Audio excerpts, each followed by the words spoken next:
வந்தாலும் ப்ரெசண்ட்டை பார்க்கக்கூடாது.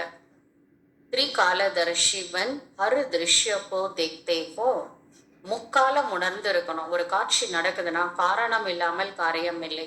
வீண் பழி போடுறாங்கன்னா ஏதோ ஒரு பிறவில நான் அவங்க மேல பழி போட்டிருக்கேன், அது எனக்கு இந்த பிறவில ரிட்டர்ன் கிடைக்குது. அதை நான் பொறுமையா இருந்தாதான் அந்த கணக்கு செட்டில்மெண்ட் ஆகும். நாம அவங்க சாபம் விட்டுட்டோம், ஏதாவது துக்கம் கொடுத்துட்டோம், வார்த்தைகளால மட்டும் இல்லை, நினைச்சா கூட பிளாக் பால் போடுறோம்னு அர்த்தம். அப்போ அந்த கணக்கு செட்டில்மெண்ட் ஆகாது. அதனாலதான் திரிகாலதர்ஷி ஆகுங்க. முக்காலம் உணர்ந்தவர்கள் என்ன பண்ணுவாங்க, என்னுடைய கணக்கு எந்த பிறவில செஞ்ச கணக்கோ இந்த பிறவில செட்டில்மெண்ட் ஆகுது அப்படின்னு நினைச்சா என்ன ஆகும், ஃப்ரீ ஆயிடும். ஆகுமா ஆகாதா? பட்டினத்தார் தன்னுடைய எல்லா சொத்தையும் கொடுத்துட்டு என்ன ஆயிட்டாரு, எல்லாத்தையும் கொடுத்துட்டாரு, துறவி ஆயிட்டாரு. ஆனா அந்த ஒரு அரண்மனையில திருடுறவங்க பிள்ளையார்கிட்ட வேண்டிட்டு போவாங்க.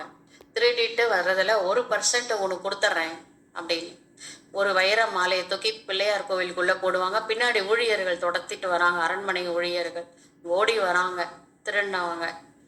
அந்த அந்த ஒரு வைர நெக்லஸ் போய் கரெக்டாக அந்த பட்டினத்தார் கழுத்தில் விழுந்துருச்சு. ஆக்சுவலாக அவர் துறவியாகி பல வருஷம் ஆகுது. அவர் கழுத்தில் என்ன இருக்கு, வைர நெக்லஸை பார்த்த உடனே எல்லாரும் வந்தாச்சு. அவங்க பிடிச்சிட்டாங்க.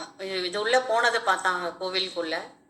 ஆனால் மற்றவங்களாம் எஸ்கேப் ஆயிட்டாங்க திருடர்கள். இவர் உள்ள உட்காந்து மெடிடேஷன் பண்ணிட்டு இருக்கிறார், அவரை தான் திருடினாரு அப்படின்னு சப்மிட் பண்ணுறாங்க. அவர் ராஜாவிட்ட போய் சொல்கிறாங்க.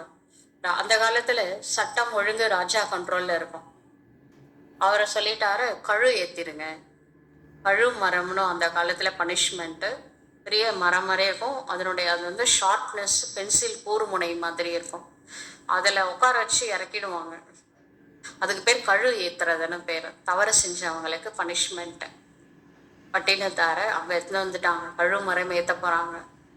அப்போ அவர் சொல்கிறாரு, நான் இந்த பிறவியில் நான் இந்த பிழை செய்யலை, ஆனால் இது கண்டிப்பாக ஏதோ ஒரு பிறவியில் நான் செஞ்சதனுடைய பலன்தான் இந்த மாதிரி பழி வந்திருக்கு, இதை நான் மனசால ஏற்றுக்கிறேன் அப்படின்னு ஒரு பாட்டு பாடுவார.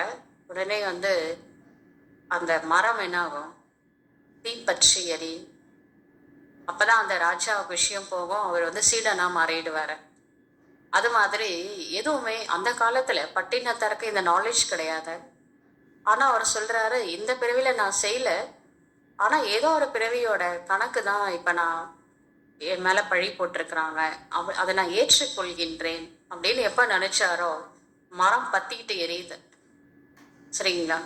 அதனால் நம்ம ஏற்றுக்கொள்கின்றேன் அப்படின்னு நினச்சா நம்ம அந்த பிறவியோட பாவ கணக்கு என்ன ஆகும், பற்றிக்கிட்டு எரியும். அந்த பாவம் செட்டில்மெண்ட் ஆகிடும். நாம் அதுக்கு பதிலாக அக்செப்ட் பண்ண முடியல, ஏன்னா இந்த பிறவியில் நான் செய்யலை. அதனால நம்மளுக்கு கோவம் வருது, ஏதாவது ஒன்று பண்ணுறோம், பேசுகிறோம், அழுகிறோம், கவலைப்படுறோம், இதெல்லாம் செட்டில்மெண்ட் ஆகாது. எப்போ ஏற்றுக்கொள்கின்றோமோ அப்போ அந்த பாவ கரை என்ன ஆகும், செட்டில்மெண்ட் ஆகும். அதனால தான் துக்கத்தில் கூட என்ன இருக்குது, வீண் பழியில் கூட நம்ம கணக்கு செட்டில்மெண்ட் ஆகுது. திரிகாலதர்ஷி பன் ஹரு திருஷ்யப்போ திக்தைகோ.